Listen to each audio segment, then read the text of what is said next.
Hello Commanders, Commander Plater here, back with another Elite Dangerous video, and today I've got some news for you, which you may or may not be impressed with, and oh boy, what a way to top off a week. Board hopping is coming to an end. Wait, what's board hopping?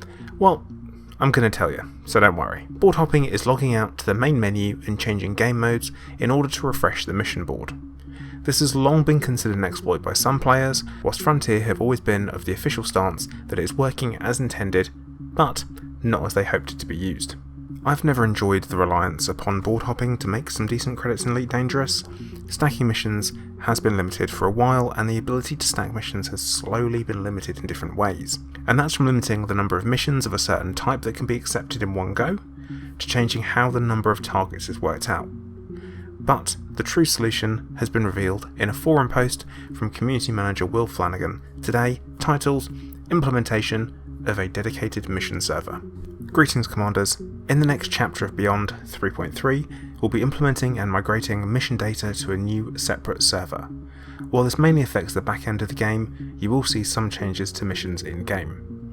As it currently stands, missions are on a shared server with other elements of the game. This has the risk of problems with missions causing outages and stability issues for the rest of the game if there are technical hiccups. So, what benefits will we see by moving missions to their own separate server?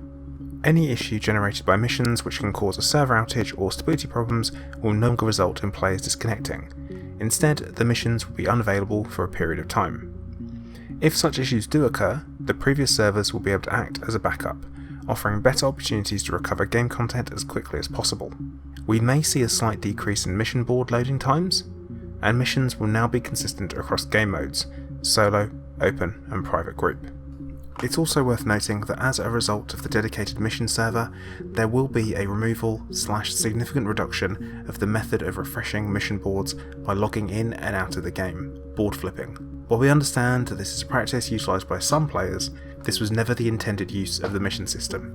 Even though there is a small number of players doing this, we will increase the credit payout of missions by 10% across the board, so all players using the mission boards as intended will see a net profit. As a result of this, some mission reward choices will see boosted influence, reputation, and rank gains. As always, when it comes to missions, we will continue review and balance them where needed. Ultimately, this is a healthy step forward for our overall servers and game experience. If you have any questions or would like to share your feedback with us, please post below. Now, there was a little asterisk in there, and it said, "We found that only 2.8% of daily online players were using the mission system in this way." Now to me, this seems really low, as in questionably low. Also, what timescale are we looking at? The last week? Last 2 weeks? Last few months? All time? And as I said, 2.8% seems very low. And before someone comments about the number of people cheating, just don't. If done right, this could be a great change for the better. So, mission payouts will be getting a 10% buff, and the mission board will be the same in all play mode.